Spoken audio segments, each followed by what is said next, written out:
여호수아 11장 1절로 23절,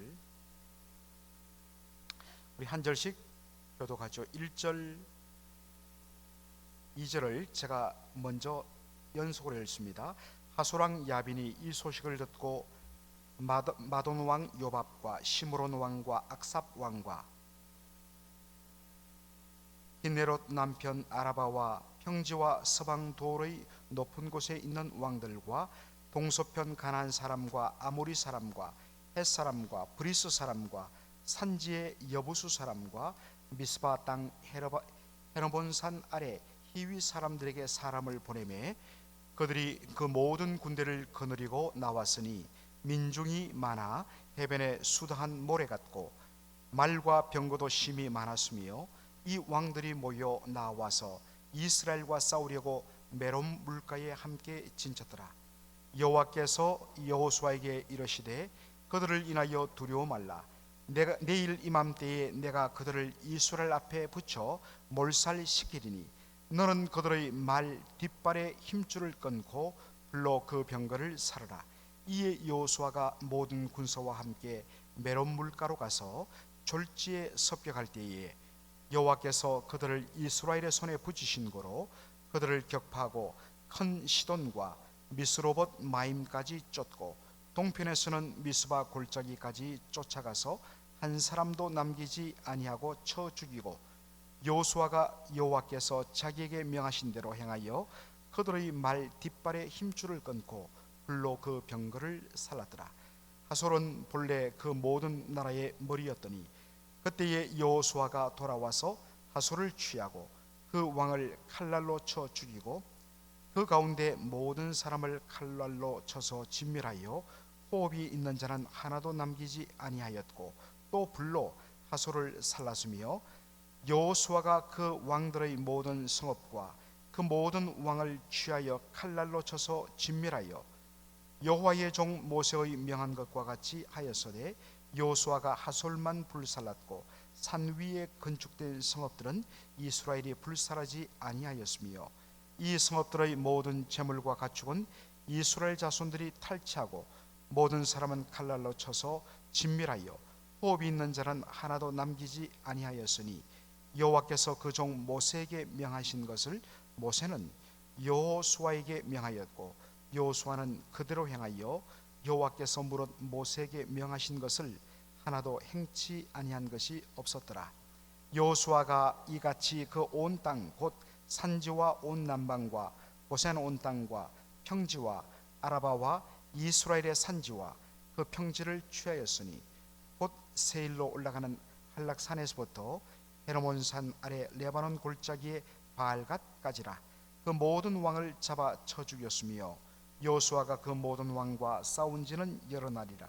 기브온 거민 히위 사람 외에는 이스라엘 자손과 화친한 성읍이 하나도 없고 다 이스라엘 자손에게 쳐서 취한 바 되었으니 그들의 마음이 강팍하여 이스라엘을 대적하여 싸우러 온 것은 여호와께서 그리하게 하신 것이라.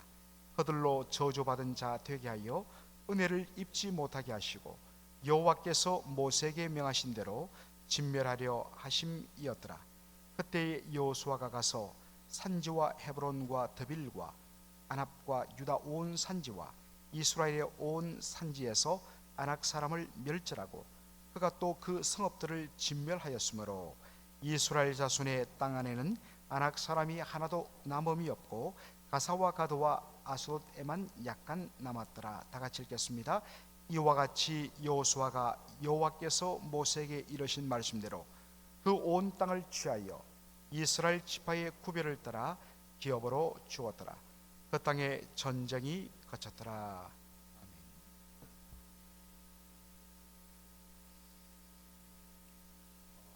바로 앞에 여호수아 10장을 보면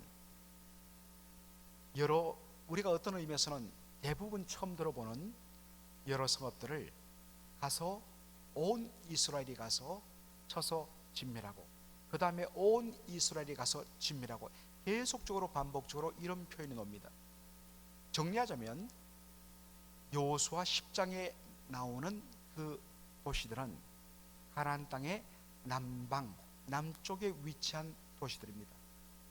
10장까지 가나안 남쪽에 위치한 도시 국가들을 차례대로 정복하고 나서 그 다음에 오늘 여호수아 11장에 나오는 또 역시 여러분들이 저도 마찬가지로 거의 어떤 면에서는 낯선 지명들, 그 지명들은 갈릴리 호수를 기준으로 바로 그 북쪽, 그 옆과 북쪽에 있는 가나안 북방에 있는 가나안 도시 국가들을 바로 오늘 정복한 사건을 다루고 있습니다. 그래서 10장까지는 가나안 남방 땅에 대한 정복, 11장에는 가나안 북방에 대한 정복으로 그렇게 오늘 말씀이 이루어져 있습니다.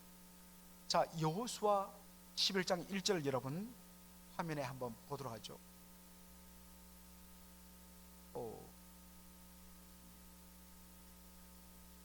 목사님이 카피를 뜨면서 위에 구절이 좀 날아갔네요. 자, 1절 여러분들 다시 한번 말씀을 보도록 하죠. 하솔왕 야빈이 이 소식을 듣고 라고 이야기했습니다. 무슨 소식을 들었느냐? 바로 여호수아와 이스라엘 백성들에 의해서 가나안 남방에 있는 도시 국가들이 싹 그렇게 정복당했다는 이야기를 듣습니다. 여러분들, 하솔이란 것은 이제 앞부분에 그 지도가 날아갔는데, 하솔이란 것은 가나안 이 갈릴리 호수에서 위쪽으로 조금만 한 10마일만 더 올라가면 있는 그 지역을 하솔이라고 이야기합니다. 그리고 이 야빈이란 이름은 어떤 의미에서는 그 사람의 이름보다는 이 하솔 나라를 다스리는 왕들의 호칭, 예를 들어서 여러분들 애굽의 왕을 바로, 더 정확히는 파라오, 태양신 레의 아들이라는 뜻이죠. 중국의 황제를 천자라고 이야기하죠. 하늘의 아들. 마찬가지로 이 하솔의 왕을 일컫는 이름이 야빈인데, 하솔왕 야빈이 이 가나안 북쪽 지역에 맹주 역할을 했습니다. 가나안 남방 땅이 점령을 다 당했다는 이야기를 듣고서 이 가나안 북방 지역의 맹주였던 하솔왕 야빈이 그 주변에 있는 여러 도시 국가들을 다 불러 모읍니다. 그래서 우리가 연합해서 지금 여호수아와 이스라엘 백성들이 위로 올라올 텐데 우리가 대적하자, 그렇게 이야기합니다.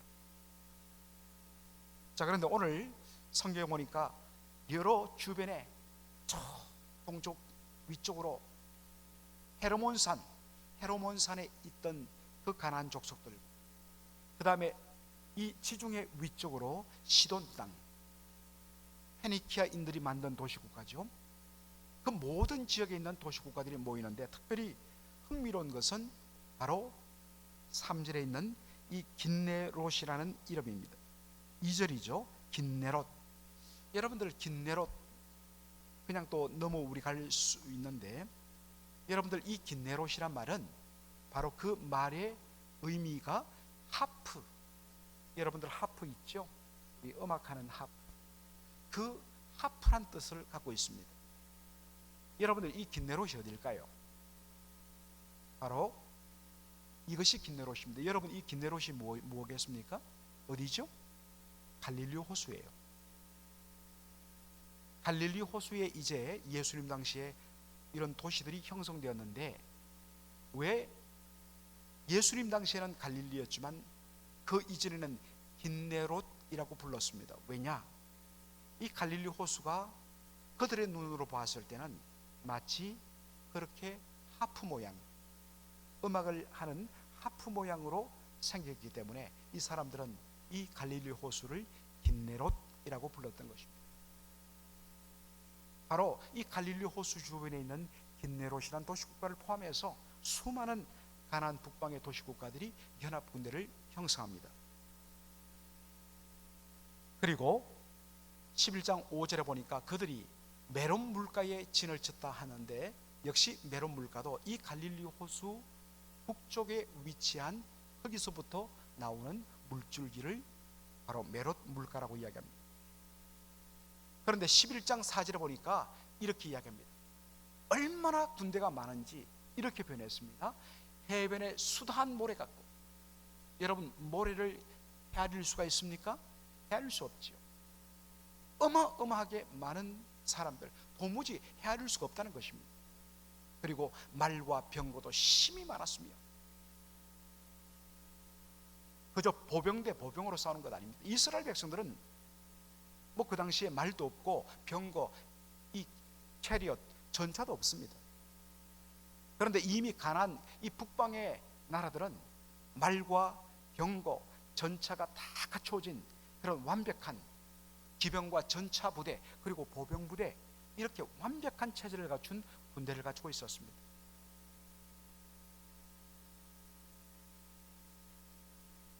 바로 이 말씀 다음에 나오는 것이 11장 6절이에요. 여호와께서 여호수아에게 이르시되 그들을 인하여 저 눈앞에 보이는 가나안 북방 연합군들을 인하여서 두려워 말라. 여러분들, 하나님께서 왜 이렇게 이야기했을까요? 여러분, 이 동일한 말씀이 나오는 것이 어디냐면 바로 여호수아 1장입니다. 1장 9절에 보니까 내가 네게 명한 것이 아니냐, 마음을 강하게 하고 담대히 하라, 두려워하지 말며 놀라지 말라. 네가 어디로 가든지 내 하나님 여호와가 너와 함께 하느니라. 여러분, 이 말씀이 무슨 배경을 갖고 있습니까? 모세가 죽었습니다. 이제 이스라엘 백성들을 이끌고 가나안 땅 정복을 해야 할 사명이 바로 그의 후계자인 여호수아에게 주어졌습니다. 바로 가나안 땅, 이 요단강 건너기 바로 직전에 하나님 주신 말씀입니다. 여러분, 하나님 말씀은 그저 진공 상태에서 뚝 떨어져 전한 것이 아닙니다.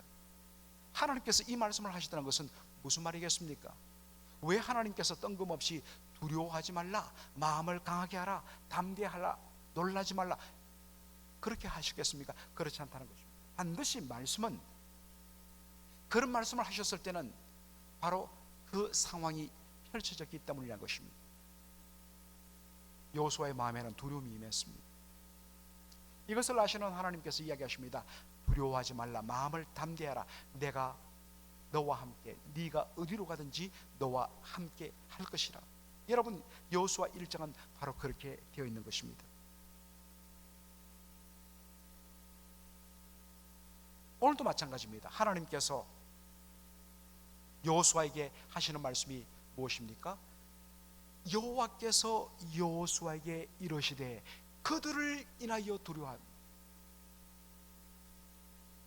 이 말씀 속에는 여호수아가 메론 물가에 진을 가득 친 해변의 모래같이 헤아릴 수 없을 정도로 많아 보이는 가나안 북방 연합군, 더군다나 말과 병거로 무장한 그들의 모습 앞에서 이 백전도장인 여호수아 마음속에 일종의 두려움이 임했다는 것을 암시해 줍니다. 여러분, 여호수아가 누굽니까? 지금까지 여리고를, 아이를, 그리고 가나안 땅 남방 지역의 도시국가들을 점령했던 그러한 위대한 리더입니다. 그럼에도 불구하고 또 다른 새로운 상황에 맞닥뜨렸을 때에 그의 마음에 두려움이 임했던, 새로운 현실 앞에서는 두려워할 수밖에 없는, 내가 지금까지 이렇게 경험했으니까 이제는 아이고 저거는 아무것도 아니야. 여러분, 그렇지 않다는 것입니다. 어제는 어제였고 오늘은 오늘의 두려움이 있는 것입니다. 하나님이 이것을 아셨습니다. 이것을 아시는 하나님께서 다시금 마음의 두려움이 임한 여호수아에게, 야, 너 그렇게 경험하고도 모르냐? 라고 야단치지 않습니다. 그들을 인하여 두려워 말라. 그러면서 하나님이 주시는 약속의 말씀이 무엇이죠? 내일 이맘때에 by this time tomorrow, 내일 이맘때 내가 그들을 이스라엘 앞에 붙여 몰살시키겠다. 하나님 약속하십니다.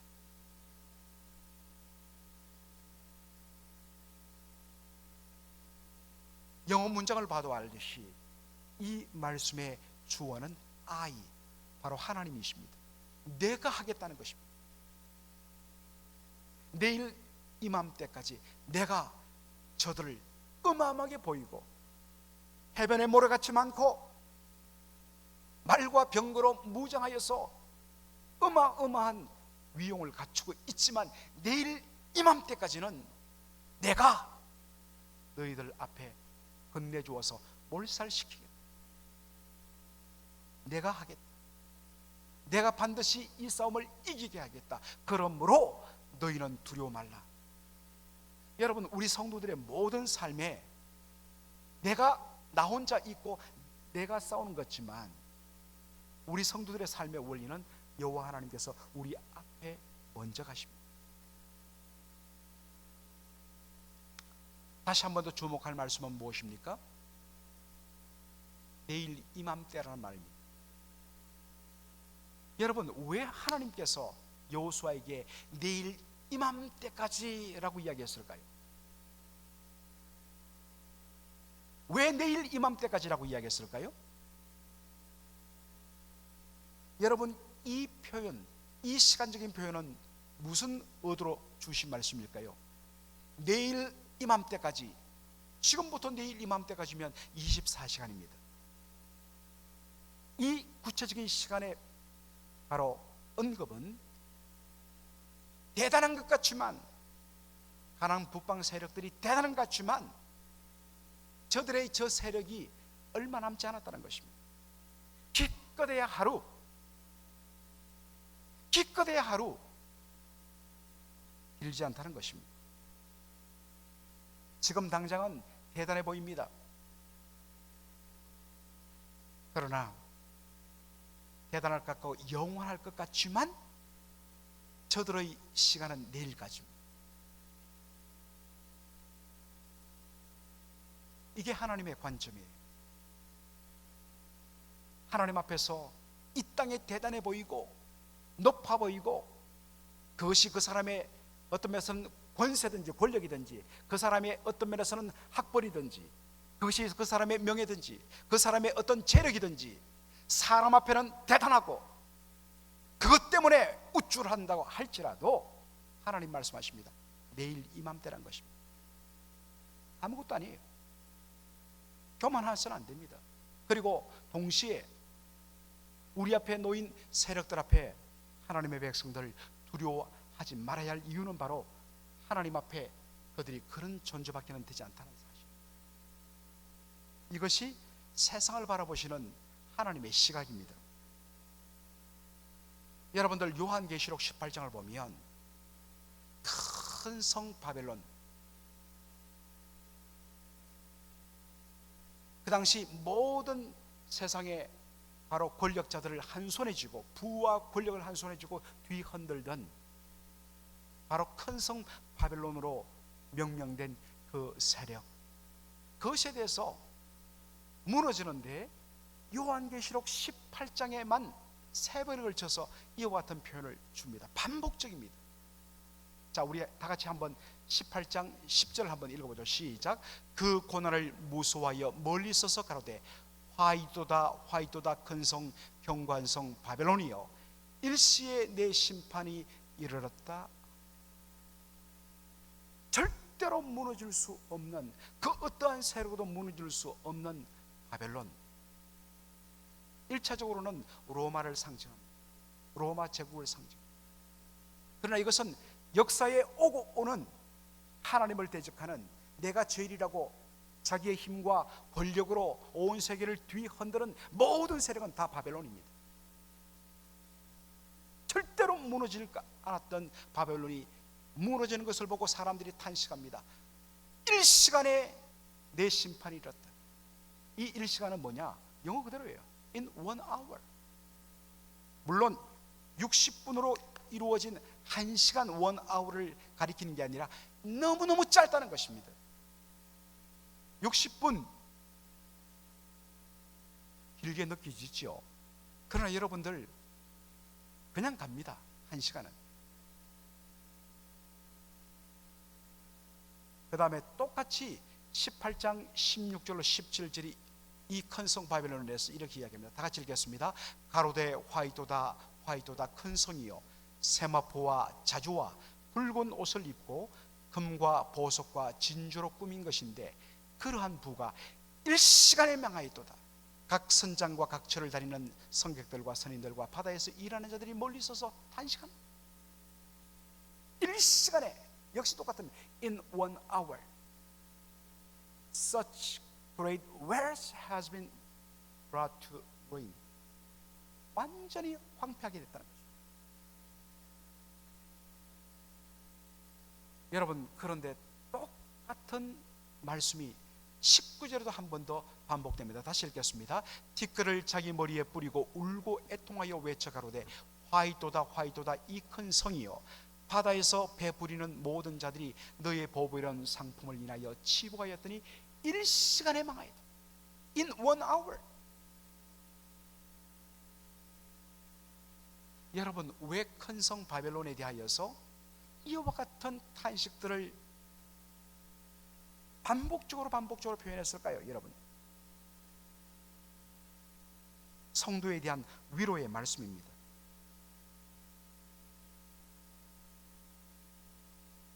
아무리 크고 대단한 세력들이라도 그들에게 주어진 시간은 하루라는 것입니다. 하나님이 손을 드시면 한순간에 무너진다는 것입니다. 요한계시록 19장에 보면 어떤 의미에서는 여러분, 여호수아가 여호와는 나의 구원이다 라는 뜻을 갖고 있습니다. The Lord is my salvation. 여호와는 나의 구원.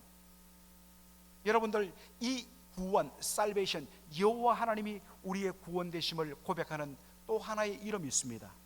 바로 예수님입니다. 예수님의 어떤 면에서는 히브리식 발음은 예슈아입니다. 여호와는 나의 구원이시다. 똑같습니다. 구약의 여호수아 앞에 이스라엘 백성들을 대적하여서 수많은 군대들이 셀 수 없는 바다의 모래같이 모이고 어마어마한 무기로 무장되어 왔지만 그들에게 주어진 시간은 하루고 그 하루 만에 그것이 흔적도 없이 사라지듯이 장차 우리 주 예수 그리스도, 신약의 여호수아이신 예수 그리스도 앞에 예수님이 가지고 오시는 하나님 나라, 그 완전한 새하늘과 새 땅을 막기 위하여 수많은 악한 세력들이 다양한 모습으로 다가오며 반대할지라도 어떻게 된다는 것입니까?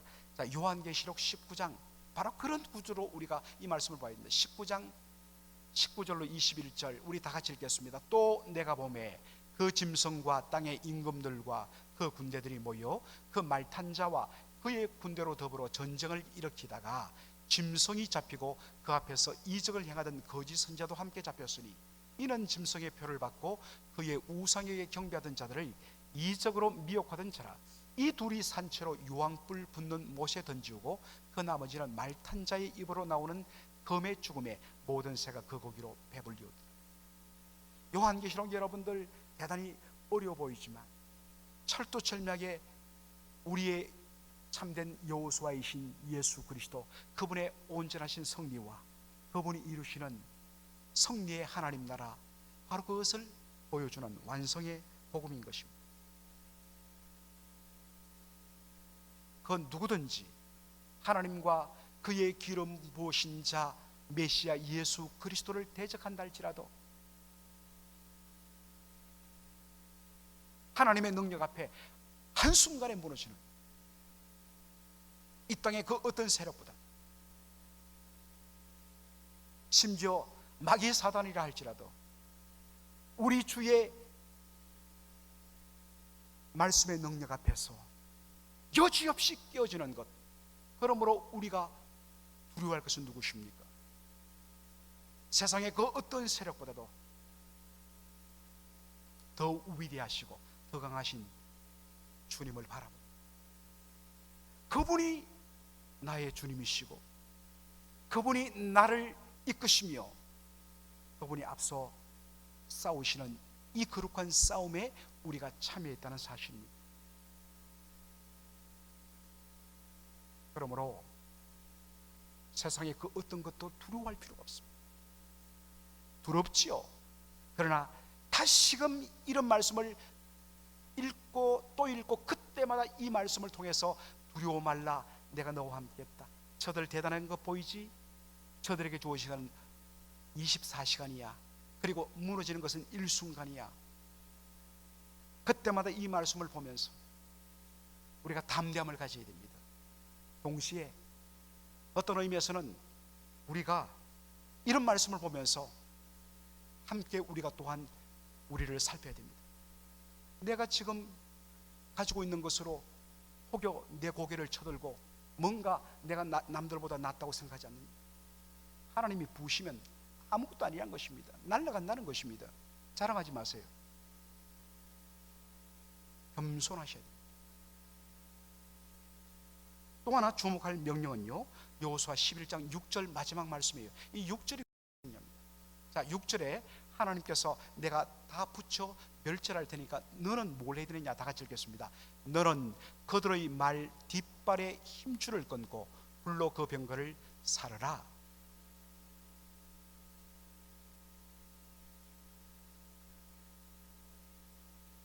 (11장 9절) 한번 우리 화면 보십시다. 9절에 어떻게 되어 있습니까? 왕된 자는 노노노 빠졌네요. 9절에 여러분들 보시면 여호수아가 여호와께서 자기에게 명하신 대로 행하여 그들의 말 뒷발에 힘줄을 끊고 불로 그 병거를 살랐더라 되어 있습니다. 말씀에 그대로 순종해요. 승리한 후에 여러분들 보십시오. 다 물리쳤어요. 전리품으로 정말 바다의 모래와 같이 셀 수 없는 사람들이 타고 온 그 말과 병거들, 여러분 이거 갖고 있으면요 이제 애굽도 싸울 수 있어요. 애굽과도 싸울 수 있어요. 그런데 하나님의 말씀에 순종해서 그 전리품으로는 말 뒷발 힘줄을 다 끊어버립니다. 힘줄을 끊어버리면 어떡합니까? 일어서지 못하는 거죠. 쓸모없는 거죠. 그리고 병거들을 다 태워버립니다. 하나님께서 이런 명령을 주신 이유가 어디냐? 바로 신명기 17장 16절에도 말씀 때문입니다. 신명기 17장 16절로 20절 보면 하나님께서 모세에게 말씀을 주십니다. 장차 이스라엘 백성들이 왕을 세워달라고 원할 때는 왕을 세우되 반드시 이 말씀을 그대로 따라 지키게 하라. 첫 번째 뭡니까? 왕된 자는 16절에 왕된 자는 뭐를 많이 두지 말 것이요? 말을 많이 두지 말 것이요. 이유는 무엇 때문입니다? 전쟁은 물론 우리가 나가서 싸우는 것입니다. 칼도 필요하고 창도 필요하고 말도 필요하고 병거도 필요합니다. 그러나 근본적으로 전쟁은 여호와께 속한 것이고 이스라엘의 전쟁은 하나님께서 책임지신다는 것입니다. 전쟁은 칼과 무기, 말의 숫자의 많고 적음에 달린 것 아니라 사실은 하나님께서 함께 하시는가 함께 하지 않는가에 달려있다는 것입니다. 시편 20편 7편에 이렇게 말하죠. 혹은 병거 혹은 말을 의지하나 우리는 여호와 우리 하나님의 이름을 자랑하리로다. 다윗의 고백인 것입니다.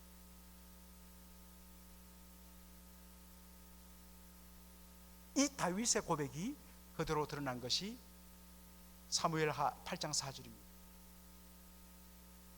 전쟁 후에 일부만 취하고 나머지 모든 병거의 말들은 그 발에 힘줄을 끊었다 했습니다.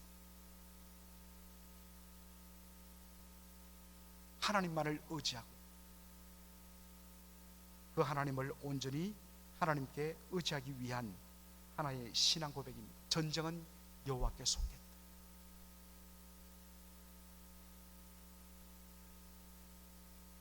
하나님을 의지하기 위해서 우리가 붙들고 있는 이것 있으면 내가 든든해 하는 것들 내려놓아야 할 때가 온 것입니다.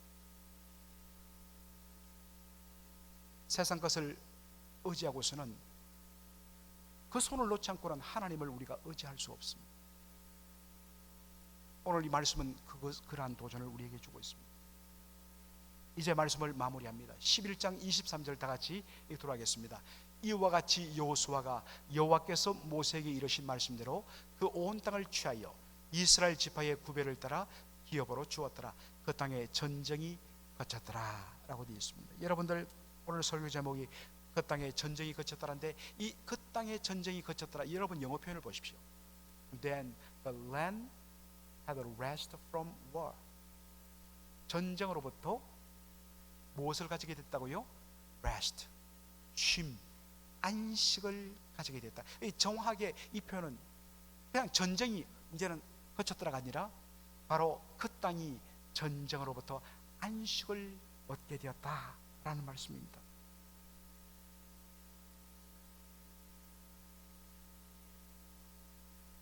여호수아에 의해서 그 땅에 안식이 주어졌습니다.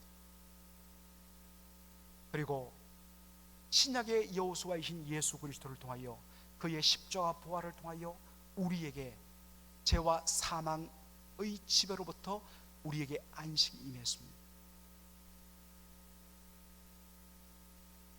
우리가 주일날 예배하는 것은 왜 주일을 우리가 안식일로 지키며 예배합니까? 그것은 십자가와 부활을 통하여 우리에게 죄와 사망의 속박으로부터 자유케 하시고 우리에게 진정한 안식을 주신 예수 그리스도, 그분이 부활하신 날입니다. 부활을 통하여 우리에게 안식을 주신 주님을 경배하기 위함인 것입니다. 그리고 우리 주 예수 그리스도 재림하시는 그날, 모든 불의가 다 심판받는 그날, 우리에게는 진정한 안식이 주어질 것입니다. 그런데 이 안식은 오늘 우리의 삶 속에서 거듭거듭 적용되고 누려져야 하는 것입니다. 이스라엘을 대적하는 세력들이 다 제거되고 바로 정복되고 나서, 그리고 그 땅에 하나님의 말씀에 의해서 온전히 율법의 다스림을 받는, 하나님의 말씀의 법의 다스림을 받는 바로 그 땅이 되었을 때 어떤 의미에서는 단순히 전쟁이 없기 때문에 안식이 임한 것이 아니라 최종적인 안식은 말씀의 온전한 통치를 통해서 이루어지는 것입니다. 우리도 마찬가지. 예수 믿고 구원받은 우리의 심령 속에 어떠한 형편과 환경에도 불구하고 안식과 평화가 주어지는 것은 다른 것 아닙니다.